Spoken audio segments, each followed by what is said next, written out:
దేవునికి మహిమ కలుగును గాక.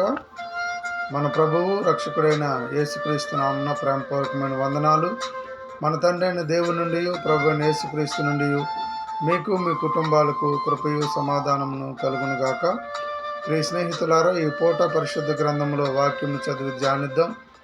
యెషయా గ్రంథము 41వ అధ్యాయము 10వ వచనాన్ని చదువుకుందాం. నీవు నా దాసుడవనియు, నేను నిన్ను ఉపేక్షింపక ఏర్పరచుకుంటున్ననియు నేను నీతో చెప్పి ఉన్నాను, నీకు తోడై ఉన్నాను. భయపడకము, నేను నీ దేవుడినై ఉన్నాను. దిగులు పడకము, నేను నిన్ను బలపడుతును. నీకు సహాయం చేయవాడును నేనే. నీతియు నా దక్షిణ హస్తముతో నిన్ను ఆదుకొందును. ఒక రోగైన వ్యక్తి బెతస్దా కోనేటి దగ్గర 38 సంవత్సరాల నుండి స్వస్థత పొందాలని అక్కడే ఉన్నాడు. అతనికి సహాయం చేసే వాళ్ళు ఎవరు కూడా లేరు. ఒక రోజున యేసుక్రీస్తు వారు, నీవు స్వస్థత పొందాలని కోరుచున్నావా అని అడిగి, నీ పరుపును ఎత్తుకొని నడవమని చెప్పగానే ఆ వ్యాధిగ్రస్తుడు దిగ్గును లేచి తన పరుపును ఎత్తుకొని నడిచెను, దేవుణ్ణి మహిమపరిచాడు.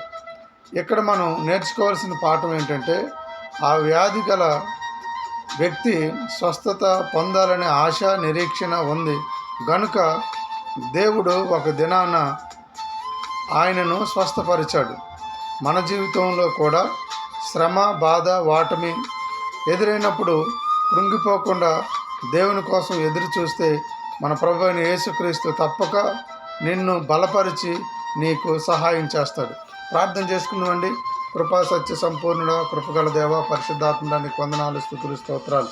గడిచిన దినాలన్నీ నీ కృపతో నన్ను, మా కుటుంబాలను కాచి కాపాడి సంరక్షించి తోడుగా ఉండి నూతన దినమును మాకు దయాకిరీటం ఇచ్చినందుకు మీకు వందనములు, స్తోత్రములు తండ్రి. యేసయ్య, ఆదరణ లేని వారికి ఆదరణ, ఆపదలో ఉన్నవారికి మీ కృపను, అనారోగ్యంగా ఉన్నవారికి ఆరోగ్యంను, రక్షణ లేని వారికి రక్షణను, మారు మనసు లేని వారికి మారు మనసును దయచేయమని యేసుక్రీస్తు నామమున ప్రార్థన చేయుచున్నాను తండ్రి. ఆమెన్. ప్రభు మిమ్మును మీ కుటుంబాలను దీవించి ఆశీర్వదించును గాక. ఆయన సహవాసము, సన్నిధి, కృప నిత్యము మీకు తోడై నడిపించును గాక.